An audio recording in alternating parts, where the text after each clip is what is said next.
Hey there, glad you made it back. I got another story to share.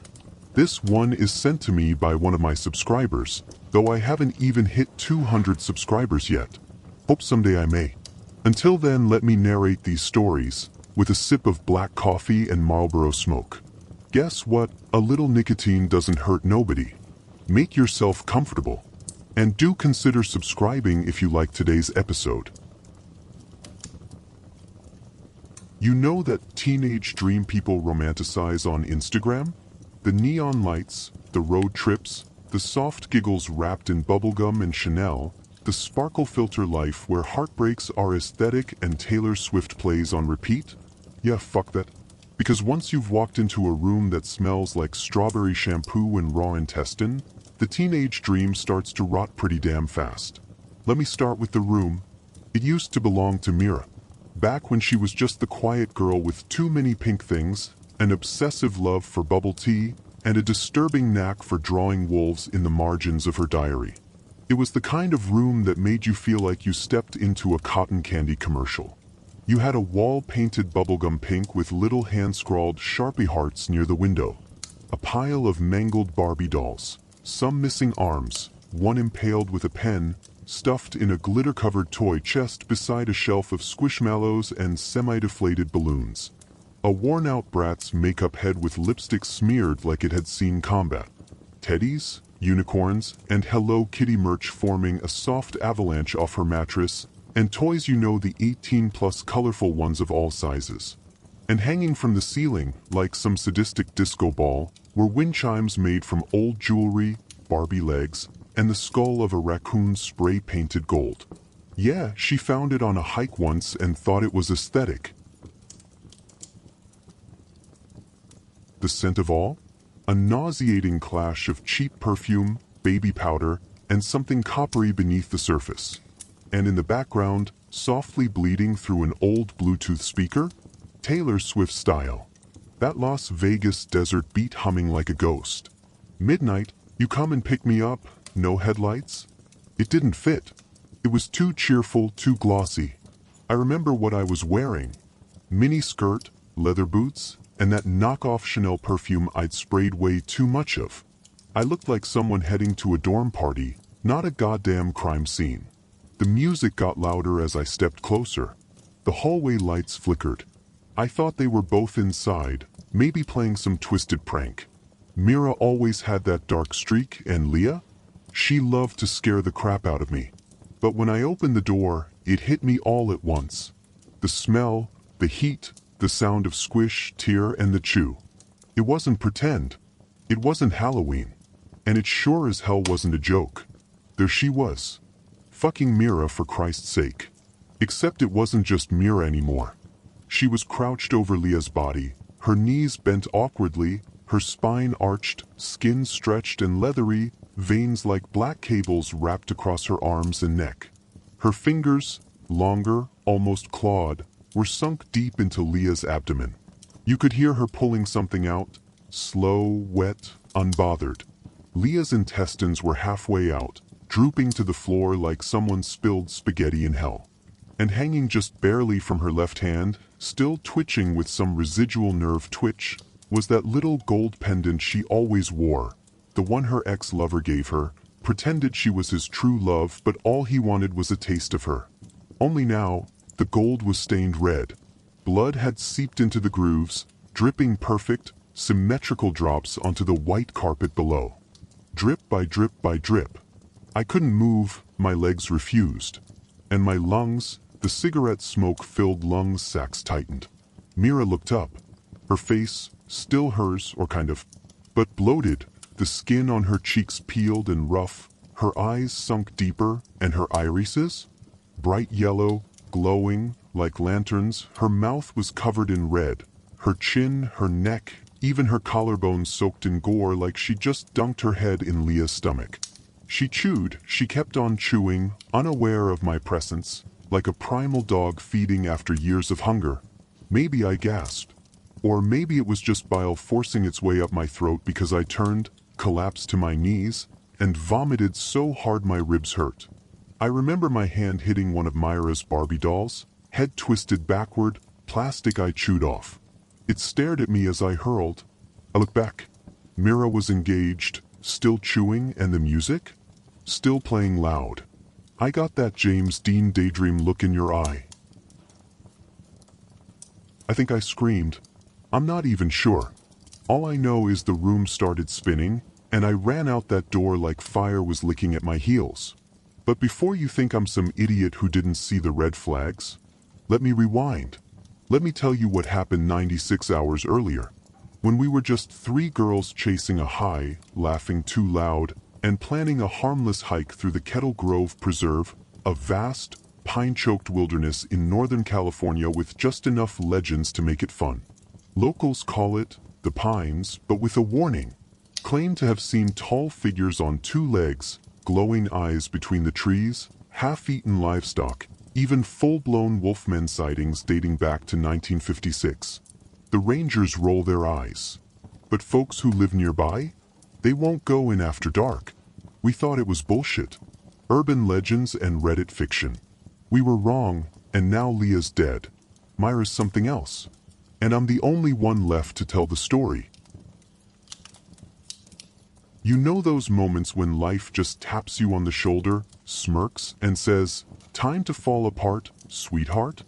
That was all 3 of us, right there, sharing a crappy Vegas apartment with dying succulents, cheap rose, and the kind of silence that only comes after breakups. Leah had just kicked out a drummer who wasn't emotionally available. Mira stopped seeing her therapist after her Tinder match ghosted her post-sleepover, and me? I never did the relationship thing. I liked my space, my books, and letting other people break up so I could provide snacks and judgment. So yeah, a girl's trip felt like medicine. No hookups, no boys, no texts, no pretending we're okay, Leah declared, holding a spoon like a mic in the kitchen while wearing her ex's hoodie.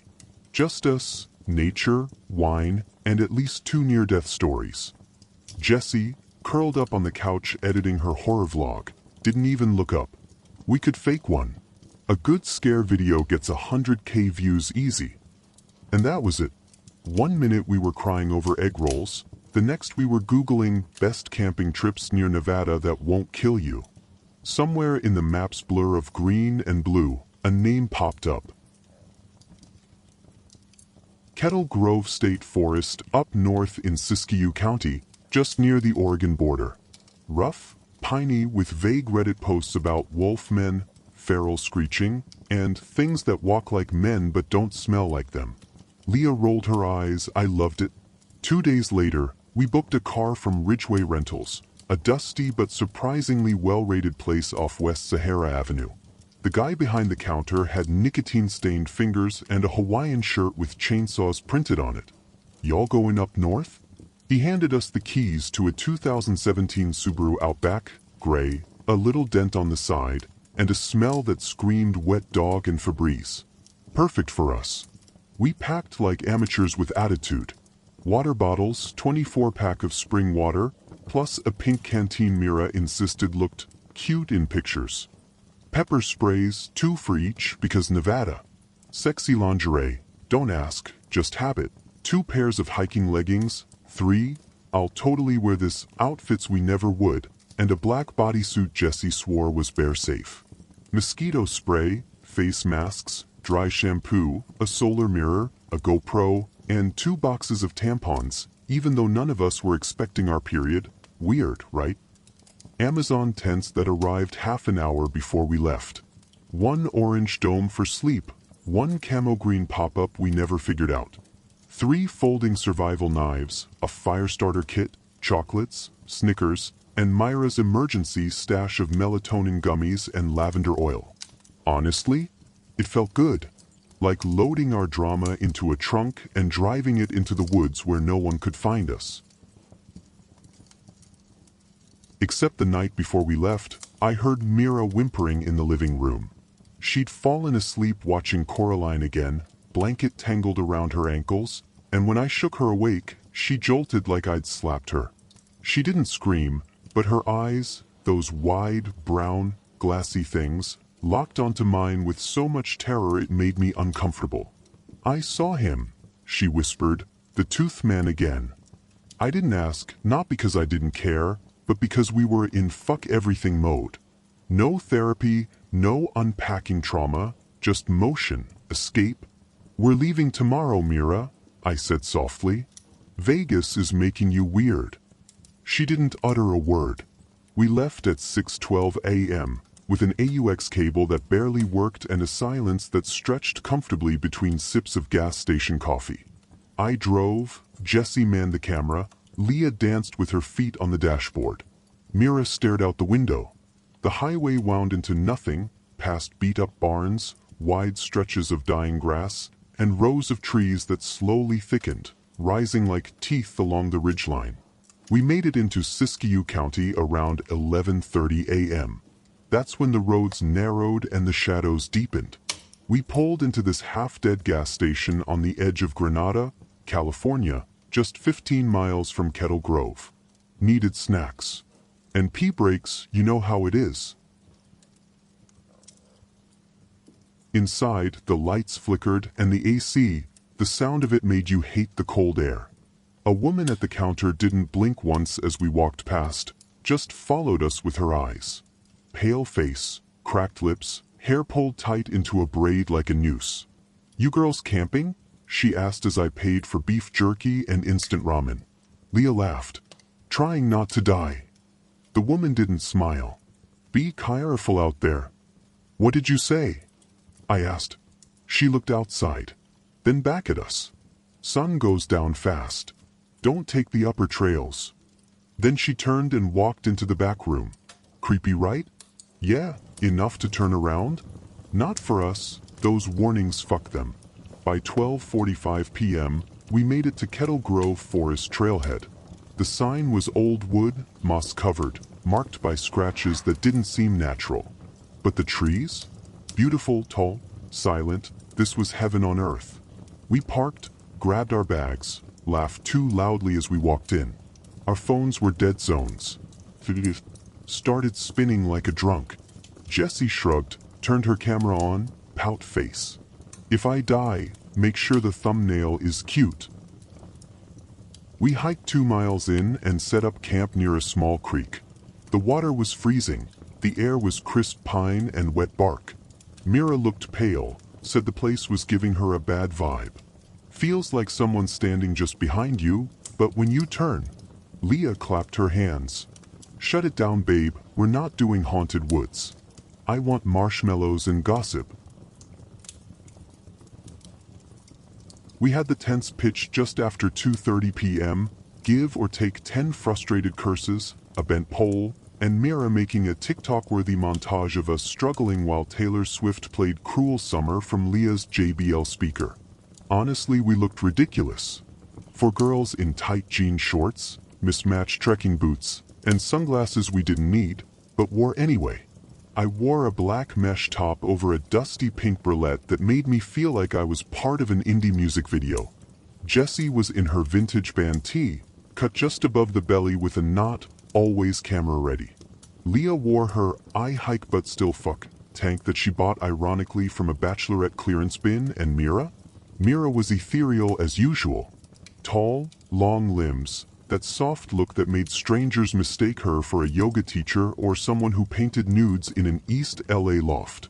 She had on a forest green flannel that somehow made her look both delicate and powerful. Her boots were the cleanest, and her hair was tied in a messy braid that framed her like something out of a hiking magazine cover. The vodka clinked in the ice bucket, Smirnoff and a bottle of Tanqueray, 2 plastic bags of lime wedges stuffed beside cold Gatorade, and a sad, leaking packet of orange juice we bought for mixing, but ended up using to wipe hands sticky from marshmallows. Mira looked hesitant as always, glancing toward the thicker trees behind us. I followed her gaze. The treeline looked darker there, almost too uniform. Like the trees grew shoulder to shoulder on purpose, blocking something in or out. Either way, it didn't feel like they were part of our party. "You good, Mira?" I asked. She blinked. "Yeah, just cold, that's all." It was 64 degrees Fahrenheit, brisk, but not freezing. She didn't meet my eyes. We pulled out the playlist. Leah had pre-downloaded Camping Chaos Girl Edition on Spotify.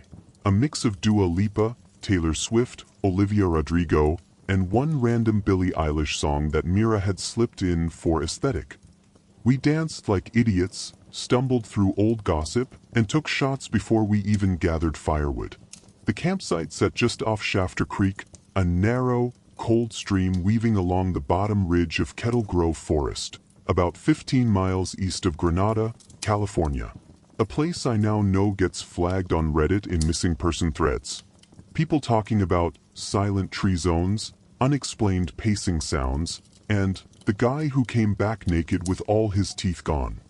But right then, it was just us, four Vegas girls trying to forget heartbreak. We filled our little tactical backpacks with whatever we could carry: dry twigs, bark chunks, even mossy logs that Leah declared would burn hot, because she saw it in a survival video once. Mira wandered off a little too far, and I had to yell her name twice before she came trotting back, arms full of sticks, hoodie sleeves rolled up to her elbows. The forest was alive, like really alive. Bird calls in the high canopy, some shrill, some melodic, echoed like flutes through the timber. Somewhere off to the west, we heard something crash through branches, followed by a very pissed-off screech that sounded like a bobcat on a bad trip. Then silence. The kind that wraps around your ribs for just a second. "I love it here," Jessie grinned, stepping into a patch of filtered light. "If I get murdered, promise you'll upload the footage with a fire thumbnail." Caption it, "She died for the views," Leah offered, digging through her bag for the lighter. By 5:30 p.m., we were set, fire crackling, tent cozy, drinks poured, and half a Snickers bar melting in my hand as we lounged on fleece throws under the pines. Our outfits were mismatched chaos: sports bras, sleep shorts, hoodies tied around waists, socks pulled high, and yet somehow we still looked hot. Not Instagram influencer hot. More like real hot. Girls who drink straight gin and don't text back hot. Leah leaned back on one elbow and said, "Damn, I forgot my vibrator." We howled with laughter. Jessie nearly snorted gin through her nose. Mira finally smiled. I wiped tears from my eyes, shaking my head. "Girl, you knew we were camping. Who brings a vibe to the woods?" "Bro, have you met me?" Leah smirked. That pine air does something to a woman. That turned into hookup confessions, each more chaotic than the last. Jessie told us about the guy from Arizona State who cried after he came. Leah one-upped her with a bartender who couldn't spell her name mid-foreplay. Like, "Bro, it's 4 letters. LH, not Leia, I'm not your goddamn space princess." I shared how I ghosted a guy mid-date by faking a cramp and hiding in a Starbucks bathroom for 40 minutes until he left. Mira stayed mostly quiet until she muttered, "My last date asked if I wanted to roleplay Little Red Riding Hood." Dead silence, then we lost it. "I swear to God," she added. "He said, 'Call me the big bad.'" "Okay, I might actually cry," Jessie wheezed, holding her ribs. "Vegas is cursed." By 6:40 p.m., the sun dipped, turning the sky behind the ridge a bruised lavender. The fire took on that hypnotic glow, painting our faces in flickering amber and shadow. Crickets started, chirping in waves, and somewhere far off, a tree cracked under its own weight. The shift was subtle, like a dimmer turning down on the world. Insects got louder at first, erratic, clashing, discordant.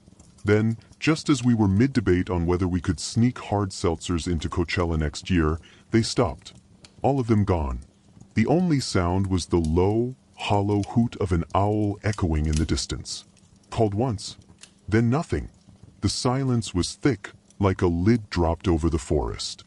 Jessie, halfway through fixing her camera battery, looked up. "Anyone else feel that?" Leah glanced at her. "Feel like what?" That blank silence.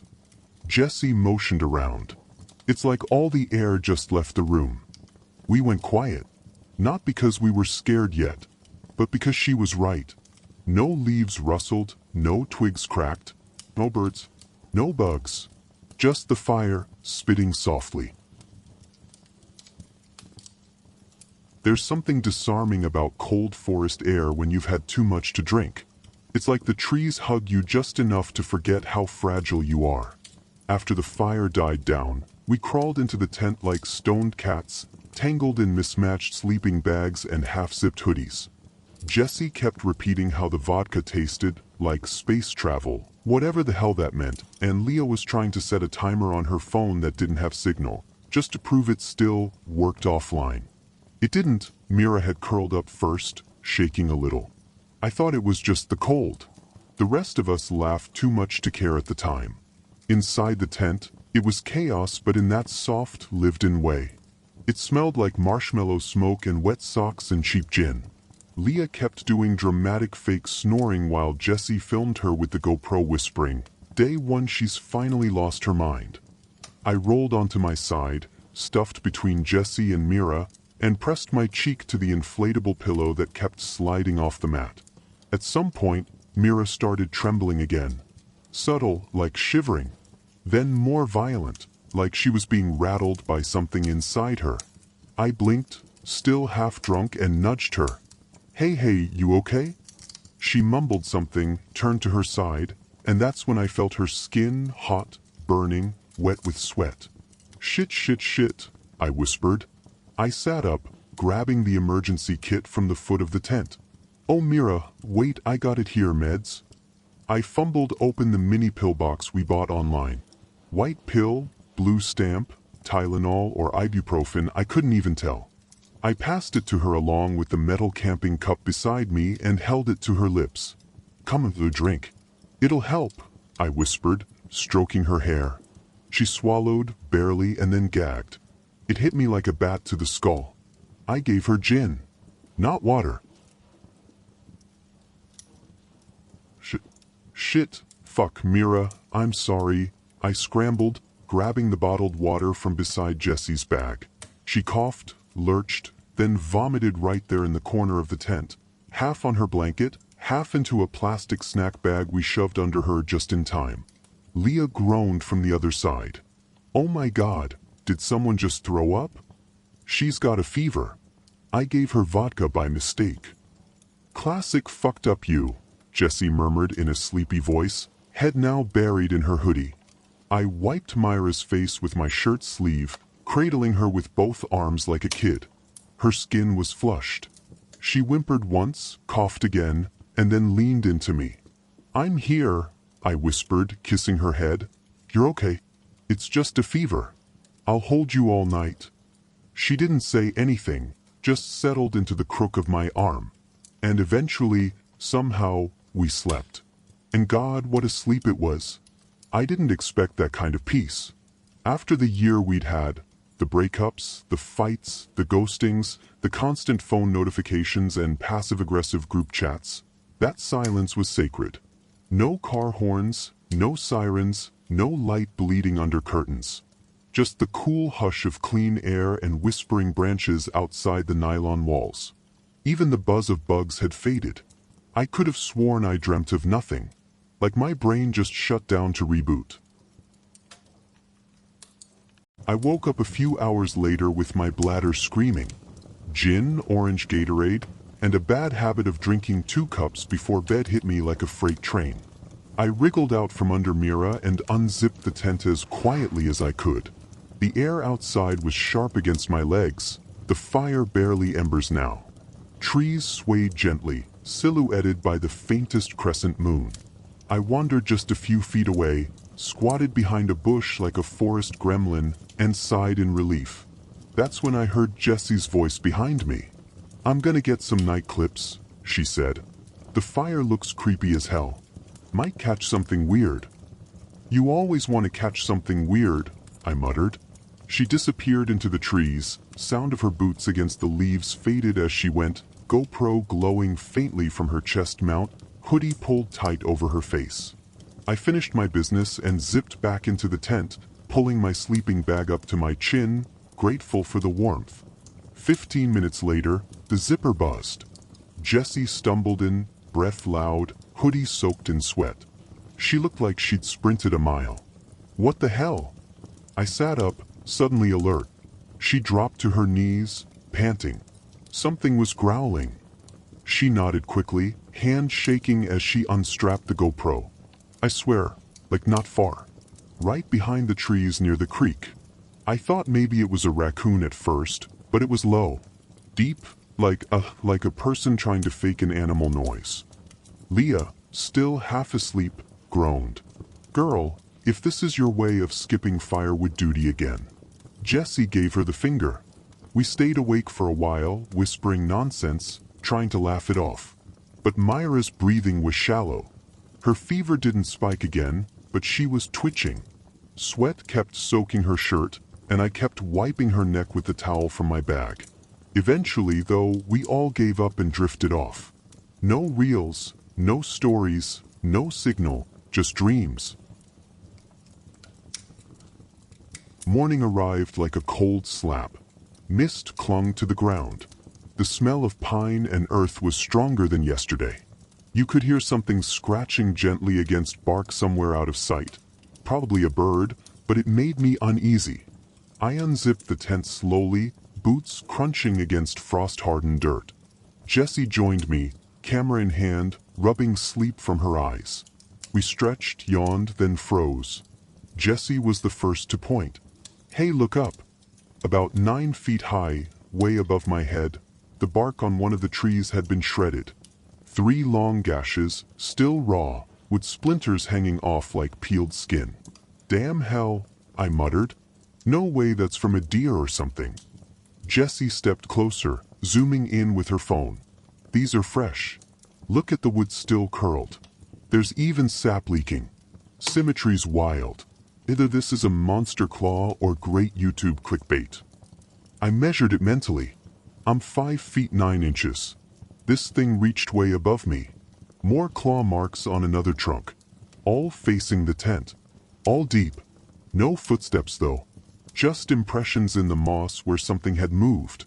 Leah emerged next, sleepy and barefoot, her bun falling apart. You guys geeking out over a tree again? Trees trying to kill us, Jessie muttered, snapping photos. Back in the tent, Mira was still curled up. Her hair clung to her forehead, skin pale but no longer fire-hot. Her breath was light. She blinked open one eye as I knelt beside her. Hey, sleepyhead, I whispered. Look, breakfast. I held out a Snickers bar and some cold water from our stash. She sat up slowly, hands trembling, took a few bites with effort. You feel better? I asked. She didn't speak, just leaned into me. The fever wasn't worse, but something about her still felt off. Still we smiled, ate snacks, pretended like we hadn't just found claw marks 9 feet off the ground. Because that's what you do when you're out of signal and too far gone to walk back. You pretend it's fine, even when it's not.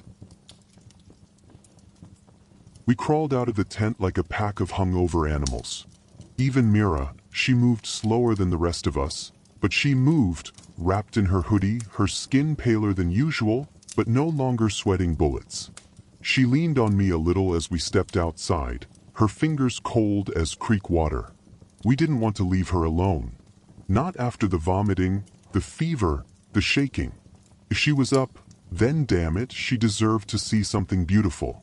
And it was that kind of quiet, mountain-dipped morning that looks like it's never been touched by civilization. Mist still hung in low pockets between the pines. Shafts of sun speared through the branches, bouncing off the thin frost along the moss. The stream beside us glittered like glass under a soft breeze. Somewhere distant, a jay screeched like a rusty hinge. The world looked so good it made my heart ache. Rafido? Numb. The kind of numb that makes each step feel like cracking ice. I pulled my hoodie tighter around my waist and took a few more groggy steps toward the fire pit. I stretched, trying to shake the stiffness out of my spine, groaned, yawned. Then my foot snagged on something I didn't remember being there.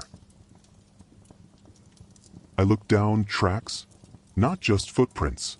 Indentations, massive and brutal, pressed so deep into the wet soil the pine needles around them had crumbled into pulp.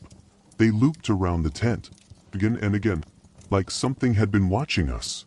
I dropped to a crouch. My fingers couldn't even stretch across the width of a single print. 4 deep claw marks, wide as my hand, still dark with dew in the center. Whatever this thing was, it wasn't light. Jessie knelt beside me, her GoPro already humming. "That's no mutt, babe," she whispered. "That's how I don't even know what the hell that is." Leah tried to laugh. "Maybe it's a ranger's dog, I mean, right?" She looked at me as she said it. She didn't believe it. Not one bit. Mira hadn't moved. She stood barefoot in the dirt, arms wrapped around her stomach. Her lips were parted slightly. Eyes fixed not on the tracks, but on the trees. Not the nearest ones, either. Farther, deep past the brush line, into the darker thickets where the sun hadn't yet touched. "Hey, you okay?" I said gently. She didn't answer. Then, slowly, Mira spoke not to us. Not exactly. Almost like she was reading something off the inside of her skull. "You ever forget something so big it feels like a dream until one day, it just slams back?" Jessie and I shared a look. "Mira cut it?" I asked. "What are you talking about?" She exhaled through her nose, then turned around, her face oddly calm. Even her fever-flushed cheeks had gone colorless. "I haven't told you guys everything."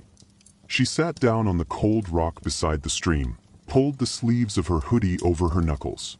We joined her, hesitantly. Even Leah, who was usually the queen of sarcasm, stayed quiet. I grew up near Freestone, a little farm town outside of Kerrville, Texas. My mom and I lived in this broken trailer at the edge of a hunting preserve. Closest neighbor was a quarter-mile out. We had goats. One of them was named Bucket. I don't remember why. She laughed once, like it surprised her. Anyway, I was maybe 5 or 6 when it started. At night, I'd wake up because I thought someone was tapping on the glass. But it was always shadow. Big, tall, just standing outside the window. "Did you scream?" Jessie asked. "No, I don't know why. I never did. But I smelled it. Every time, like wet meat and burnt hair. Then the dogs would start barking. Always the dogs. Mom would grab me, hold me in the hallway. And then she'd whisper." Mira swallowed hard. She'd say, "It's just your dad, he misses you." That sent a chill down my back. I looked at Jessie. She looked stunned. Leah frowned. "Wait, but I thought you said your dad died?" Mira nodded. "That's what I was told later. My uncle said he'd been a forest ranger. That he died in a bear attack while on patrol. They buried an empty casket because there wasn't enough to bring back. My mom got worse after that. Started muttering to herself. Kept the windows boarded. Slept during the day. She said the thing outside had his voice sometimes, that it looked like him at night, but walked on all 4s. She said it wasn't a bear. That it used to be my father, but something from the woods took him." "Oh my God," I whispered. She said it would scratch on the roof when it was angry. That if I ever saw its eyes, it would know me. That's when she made me wear that pendant. She tugged on the chain around her neck. I'd never seen her without it. Small gold circle, cracked at the rim. I thought it was just trauma. Hallucination. I forgot all about it after she died. I moved in with my aunt in Vegas. Tried to be normal, parties, Tinder, yoga, blocked it all out. Mira wiped her eyes. "But it's back. I keep seeing it in dreams. And now I'm here, in the middle of another forest, and last night, I smelled it again." No one spoke for a long minute. Then Jessie cleared her throat. "I mean, you sure it's not just like delayed grief trauma or something?" Leah shot her a look. I asked softly, "Why didn't you tell us before?" "Because I didn't believe it myself," Mira said. "Until last night." She stood slowly and walked over to the nearest tree with the claw marks. She didn't touch it. Just stood there, breathing. "I think something's following me again." And that was the moment it all felt different. This wasn't about spooky symbols or oversized tracks anymore. This wasn't one of Jessie's ghost stories or a prank someone could explain away. Mira, the most grounded of us all, was cracking, and I didn't know if it was her past catching up or something else. "Okay, fuck that," Leah said, clapping once. "How about we eat and rehydrate and not, cry spiral into inherited forest curses? Mira, you need more food. We all do." She wasn't wrong. We'd barely eaten. Between the alcohol and the fever and the fear, our energy was trash. We pulled out whatever was left: canned beans, granola bars, a pack of dried mango slices that had melted into a singular blob of fruit tar. I warmed up water over the fire for instant noodles and forced Mira to eat a spoonful every few minutes. Jessie sat on a rock, filming quietly, panning across the tracks and the trees. "I'm not trying to be dramatic," she muttered. "But what if that thing was circling us last night? Like, right outside the tent? And we just slept?" "Jess, please stop," I said. "Let's not do this now." We kept checking the woods that day. The sound seemed louder, the birds shriller. At one point I swear I heard something shuffle through the leaves beyond the stream. And always just out of sight. Mira rested more that afternoon. She said she felt lighter, like the fever was passing. But her eyes had changed. I don't mean color or anything, just the way she looked at things. Like she was waiting for something to step out of the trees. And every so often she sniffed the air. Like a wolf. We needed a break. After the talk about Myra's past and the weird symbols carved into bark like nature's version of graffiti, things had gotten heavy. Too heavy. Jessie looked like she was 3 hours away from spiraling into a Reddit thread, and even Leah stopped joking after a while. The woods, the prints, the fever, none of us said it out loud, but it was all closing in. So we did what girls do best when the world doesn't make sense. We cut everything and walked. 4 of us. I led, Jessie close behind, Leah being loud on purpose, and Mira was walking. That was already something. Her hoodie still clung to her back, and her boots made that dry crunch in the leaves like tiny thunderclaps. But she was up, walking, even humming at one point. It was around 4:30 when we found it. A break in the brush. A sloping hill. And then the trees opened like theater curtains. Water, not just any water, a damn postcard. A shallow, crescent-shaped bend of Shafter Creek, crystal clear and slow-moving, with smooth gray stones at the edges and deep patches that turned teal in the light. The water ran wider here, about 25 feet across, glinting like glass when the sun hit just right. It reminded me of those Hollywood dream scenes, like Stand By Me or The Lost Boys. One of those secret summer places that exist only for teenagers and trauma. We all just stood there for a second. Mira tilted her head. Damn, Leah echoed. "Jessie, we need a thirst trap shoot here." Jessie nodded. "Obviously give me 30 seconds. We dropped our bags and shoes like wild animals. Jessie tossed her GoPro bag toward a dry log and ripped off her top like it owed her money. I unzipped my shorts, peeled off my damp sports bra, and laughed like I hadn't laughed in weeks. Leah was the first to run in, yelling, "Vegas girls don't care," and cannonballed into the deep bend. A giant splash soaked the rocks. Mira chuckled under her breath, arms crossed over her chest. "Come on, Mira," I shouted. "It's not freezing." "It looks freezing, it's not," I lied. Jessie waded in, her bikini top askew, holding her phone high like it was a medieval artifact. Wait. Oh my damn phone." Leah lunged at her like a deranged seal and shoved her backward into the water. "My phone. Oh my God, it's gone." Leah laughed so hard she snorted. "Girl, it's waterproof. Barely like they show in YouTube." We were all laughing by then, shrieking like idiots, water up to our waists, splashing each other with cold clarity that cut through everything else. The fear, the memories, the unknown thing in the woods. Even Mira stepped in eventually, boots off, jeans rolled up, eyes cautious at first. She didn't go deep like the rest of us, but she got in, stood ankle deep at the edge, smiling faintly. The sunlight painted a gold glow along her cheekbones. For once, She didn't look like she was waiting for something to jump out of the trees. We stayed there for maybe an hour. No phones, no thoughts. Just laughter echoing off tree trunks and sunlight turning slowly from gold to rust red as it dipped toward the mountains. Leah floated on her back and hummed the Stranger Things theme, and I swear I saw a hawk swoop across the sky just as it hit that high synth note. Jessie pretended to drown dramatically until Mira rolled her eyes and splashed her. "This is it," I murmured at one point. "This is the moment I want to remember." We dried off with towels tied like turbans on our heads, boots unlaced, giggling and stomping in half-wet socks. I changed into a dry hoodie and sports leggings behind a tree while Jessie narrated it like a nature documentary. The rare Nevada night fox, seen emerging from her habitat, still damp from the sacred ritual of the creek dip. "Shut up, be serious," I called back. "I'm being serious. Look at her majestic." We walked back up the forest path as the sun fully dipped behind the trees, leaving strips of light that bled orange through the leaves. The woods were still, not creepy, but still. Leah was singing Cardigan loud and off-key when we heard voices. Voices, male voices, and then a revving engine, tires, music. I raised an eyebrow. Leah grinned.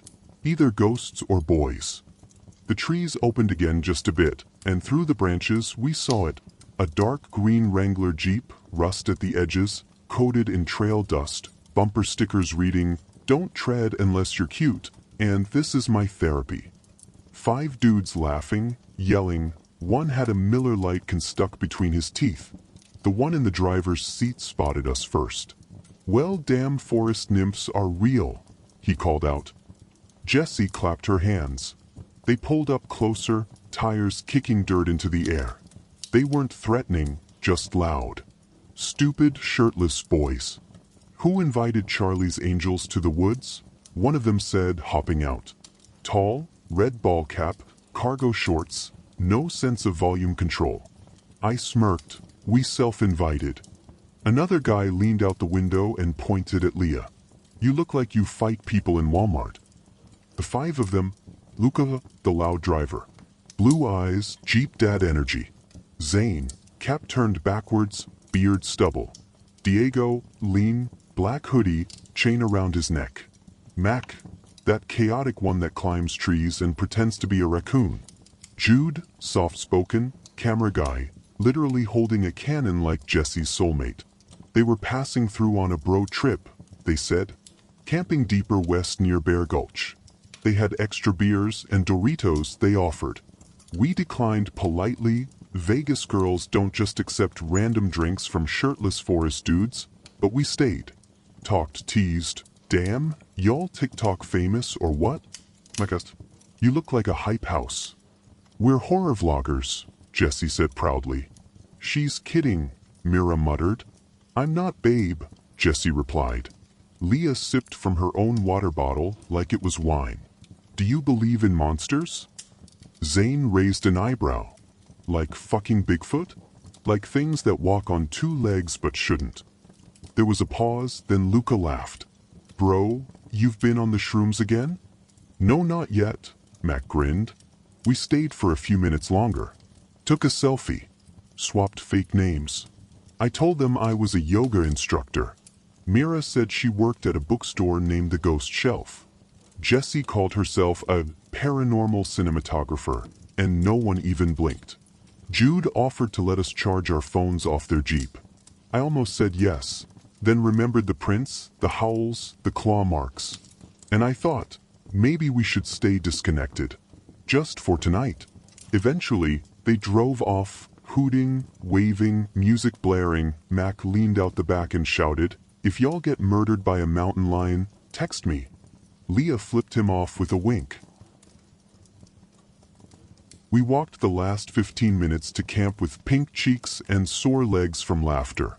Jessie said the vlog would need a special episode titled, "Hot Boys, Cold Creek, and One Weird Shadow." We laughed. It was all joy, all adrenaline. But just before we reached the fire pit, Mira turned her head sharply. I caught her expression. That flicker of something else returning. We sat around the fire like queens of the forest, our towels still wrapped on our heads, half dressed in mismatched hoodies and shorts, laughing so hard we couldn't breathe. Leah was halfway through a story about her college roommate trying to microwave vodka when Jessie choked on her drink and sprayed it over the camp chair. You ever notice how every time we try to act classy, we end up looking like raccoons in Sephora? I said, grinning, my cheeks aching. Mira stayed behind at the camp while we took our quick walk with the boys. She'd said she was still tired, and truthfully, she looked like she needed rest more than flirtation. Her hoodie had been up, face pale, that slightly zoned-out look again. Now, back at camp, I saw her curled in her sleeping bag, softly snoring. There was something peaceful about the way she lay there. I lingered for a second, staring, half expecting her eyes to fly open and say something cryptic. But she didn't. So we made our night. We lit up the fire again, the flames crackling high into the pine-dark air. The bottle of gin passed from hand to hand, each swig bringing more chaos. Jessie danced in her boots. Leah talked about her 3 worst hookups with such animated gestures that she nearly fell into the fire pit. The laughter was real. We needed it. Until the screaming started. It came from the trees. Footsteps crashing fast. Then a voice just broken with panic. Out from the black pines stumbled a shadow. Then another voice. Barefoot, shirt torn. One had blood on his cheek. Another was missing a shoe. They didn't stop until they hit the campfire light, eyes wild. Mac and Jude tripped and fell flat. Mac grabbed my arm. Something's out there, he shouted out of breath.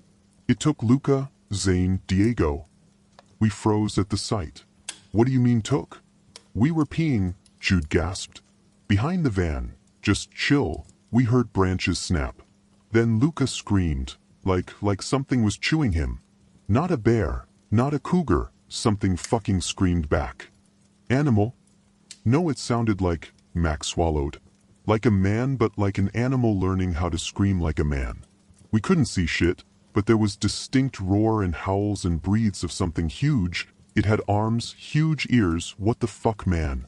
The bottle dropped from Leah's hands. We ran. I didn't look back.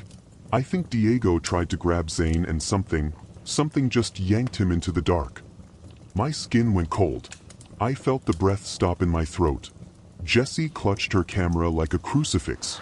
Was it a bear? Like a big bear? It wasn't a bear. Then Mira screamed. It ripped through the trees, like she was in hell lot of pain. We all turned. Flashlights flicked. Jessie grabbed a burning log and hurled it into the dark. And there it was, only a glimpse, for legs, long limbs, covered in bristling, dark fur.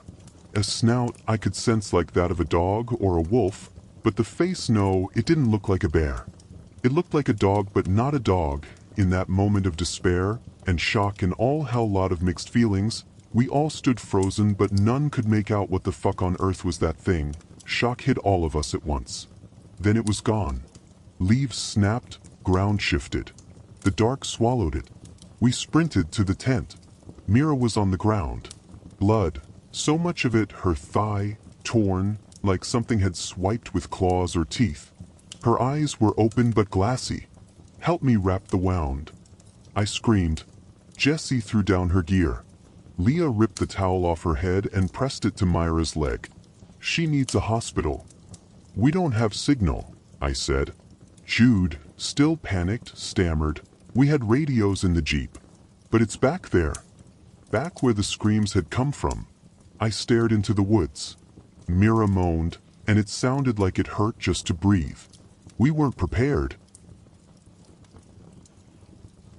We rushed to the Subaru Outback, our drive, like a hive of panic-buzzing bees, no one talking.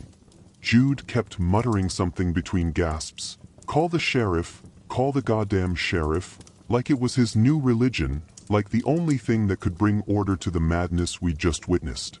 My fingers shook so hard trying to shove the car key into the ignition that I dropped it on the mat. The metallic clink sounded like a goddamn church bell tolling for the doomed. Behind me, Mira was half-conscious, her weight slumping against Leah, who was whispering soft, shaky words into her hair, brushing it away from her sweat-drenched forehead, while Jessie scrambled in the dark to pull down a seat and clear room, her camera thudding against the car floor, forgotten for once. Max slammed the hatch shut behind him and shoved Jude into the passenger seat. The key finally twisted. The engine caught, and the sound, it didn't comfort me. It sounded like desperation, like escape.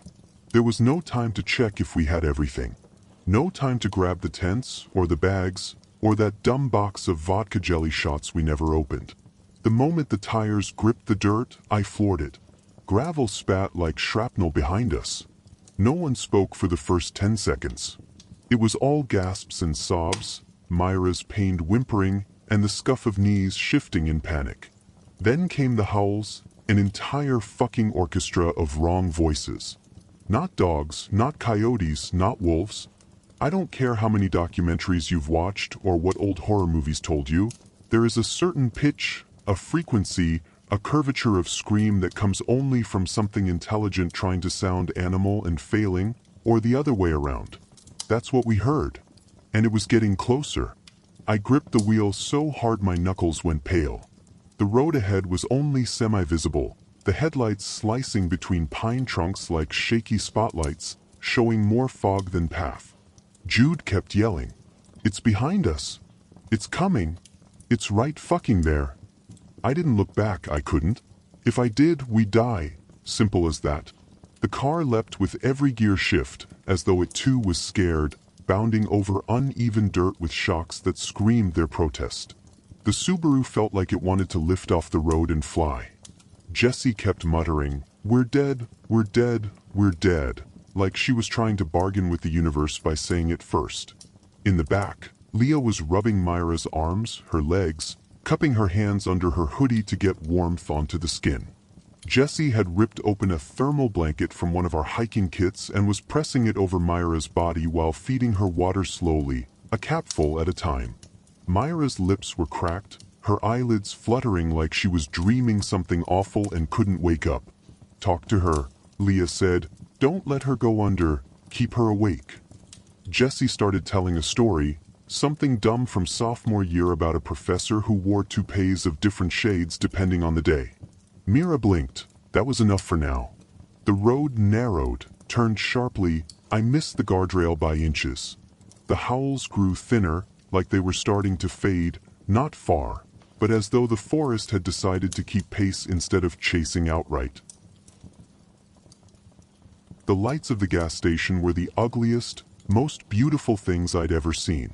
Fluorescent strips flickering like a dying diner sign from a 70s movie, the kind of place that smells like bleach and old ketchup. I yanked the wheel and skidded into the lot. Tires squealed. We were out before the engine died. Jessie shoved open the door of the attached store with both arms. "Please help us," she screamed. "Fucking help us, please." The woman inside, the same wiry old woman we'd seen on the way in, with her permanent scowl and nicotine-stained fingers, stared at us like we were ghosts this time. Her hand hovered above the register, then dropped when she saw Myra's face. "Bring her in here on the cot." There was a cot. God bless it.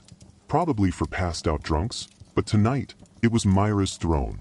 Leah and Mac carried her in. Jessie followed. Jude was babbling to the wall. The woman grabbed a first aid kit and got down on one knee with the precision of someone who'd done this before. She pulled back the thermal blanket, the blood-soaked hoodie, and froze. But the wound was gone, not stitched, not scabbed, not bandaged, just gone. The skin where the gash had been was pink, smooth, as though it had healed weeks ago. Like it had never been torn to begin with. A slight discoloration, like sunburn. Jessie whispered, "What the fuck?" Leah pulled back. I saw the woman's face. It changed. From shock to something else. Recognition, maybe. She snapped the kit shut with a hard clap. "Get out, all of you, get out now. Go to the sheriff, 1 mile west, down the main road. Tell him, I am not getting involved." But she was bleeding, she almost died. "And she ain't bleeding now," the woman snapped. "And I don't deal with that kind of thing, not again, never again." "What kind of thing?" Jessie shouted. "What kind of thing?" "Sheriff now." She pointed toward the door like it was a gun. "So we left." Myra's eyes were open again. She wasn't saying anything, but she was looking. At the ceiling, at Jessie, at me. This was it, the sheriff's station.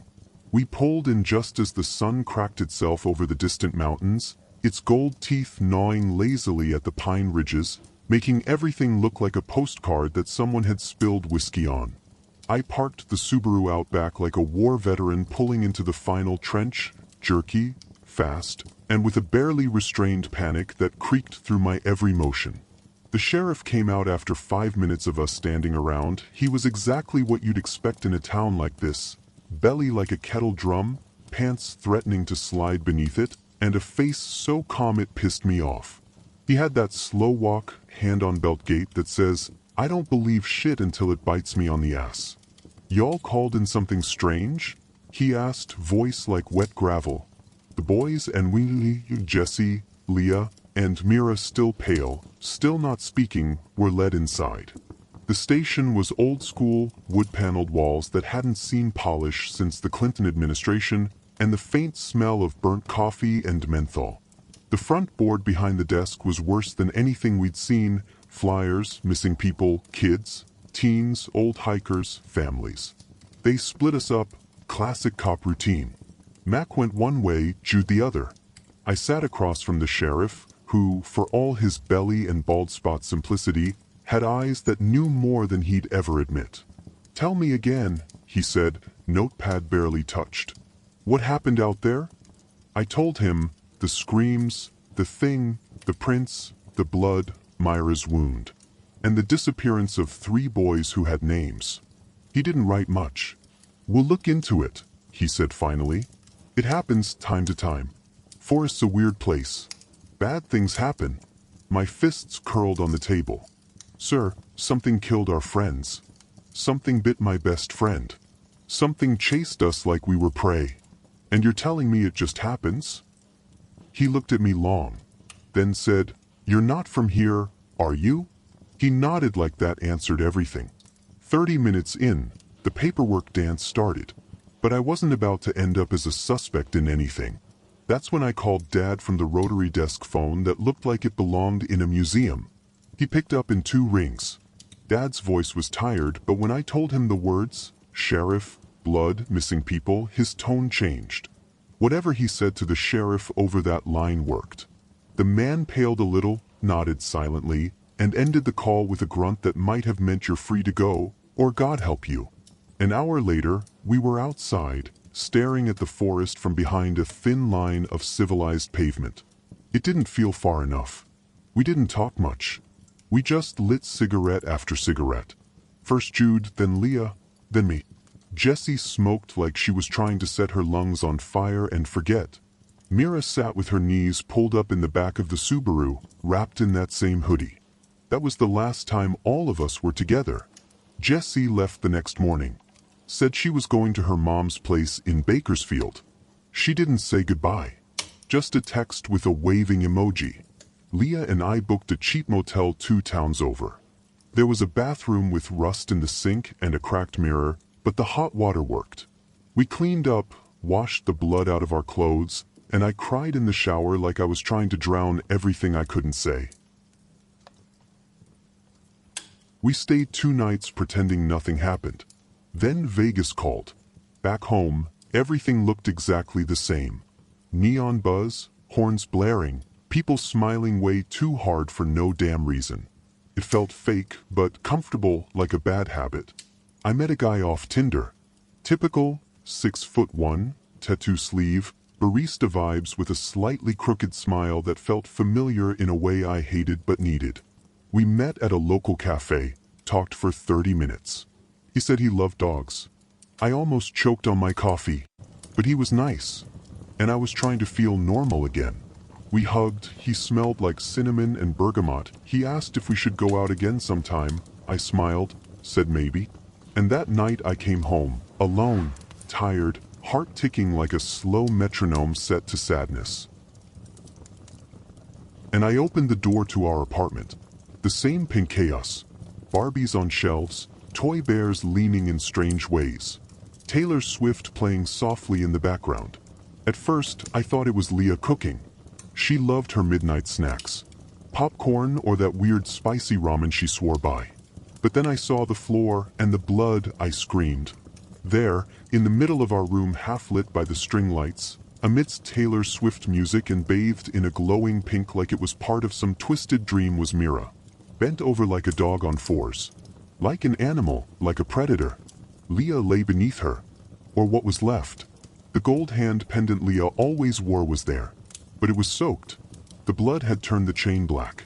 Her chest was open. I vomited. I backed away. Mira, if I can even call her that anymore, turned. Her eyes weren't eyes. They were deep, endless things that looked through me. Into me. Past me. She didn't growl. She didn't scream. She jumped out the goddamn window. Like a beast. The glass shattered, curtains fluttered. And she was gone. Leah was not. That was my last night in Vegas. I packed a bag, whatever I could fit in 5 minutes. Passport, cash, one hoodie. My dad wired a ticket to Chicago. I never looked back. The police came, statements were taken. I was questioned, again and again. And to this day, the case is still open. Missing girl, unidentified animal attack. Just me left alone and a story too insane to believe. If you loved today's episode, do support the channel. Be careful when you do Into the Woods. Your support helps a ton. Thank you very much. Signing off.